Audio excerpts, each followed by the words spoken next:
அதனுடைய 20வது வசனம், நீ பயப்படாமலும் கலங்காமலும் இரு, தேவனாகிய கர்த்தர் என்னும் தேவன் உன்னோடே இருப்பார்.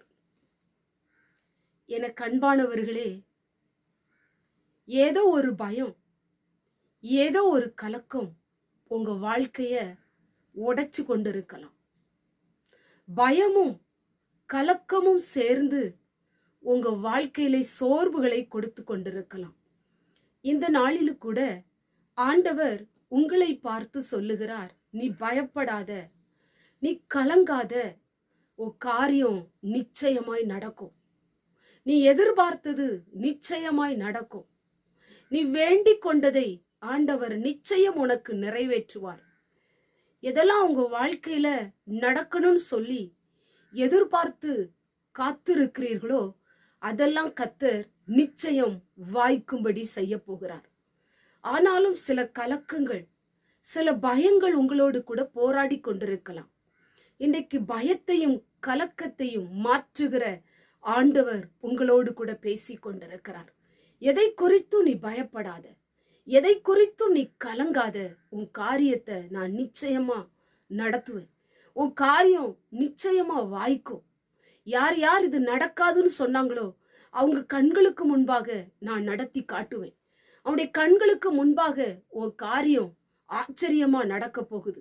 மனுஷருடைய கண்களுக்கு முன்பதாக உங்க காரியம் மேன்மையாய் நடக்க போகிறது. எவரும் தடுக்க முடியாது, எவரும் தடுத்து நிறுத்த முடியாது.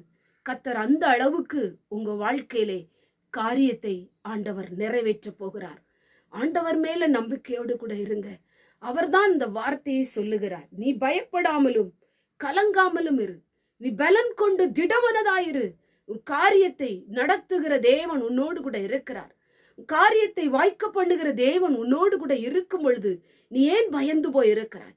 நீ ஏன் கலங்கி போய் இருக்கிறாய்? தைரியமாயிரு, உற்சாகமாயிரு. கர்த்தரே அதை வாய்க்க செய்வார். கர்த்தரே நடத்துவார். கர்த்தரே உனக்கு முன்பாக சென்று கோணலை செவ்வையாக்குவார். கர்த்தரே உனக்கு முன்பாக சென்று தடைகளை நீக்கி போடுவார். கர்த்தரே உனக்கு முன்பாக சென்று எதிராக இருக்கிற வல்லமைகளை உடைத்து உன் காரியத்தை அவர் நிறைவேற்றி முடிப்பார்.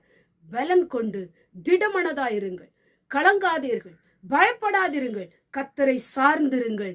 நிச்சயமாய் உங்க காரியம் வாய்க்கும். கண்களை மூடி ஜெபம் பண்ணுவோம். எங்கள் பரிசுத்தமுள்ள நல்ல பிதாவே, கேட்டதான வசனத்தின் மூலமாய் ஆண்டவரே காரியங்களை வாய்க்க பண்ணுகிற தெய்வம் உம்முடைய பிள்ளைகளோடு கூட இருந்து காரியங்களை கைகூடி வரப்பண்ணும். ஒவ்வொருவரையும் ஆசீர்வதியும், பலப்படுத்தும். இயேசுவின் மூலம் செபிக்கிறோம் பிதாவே, ஆமென்.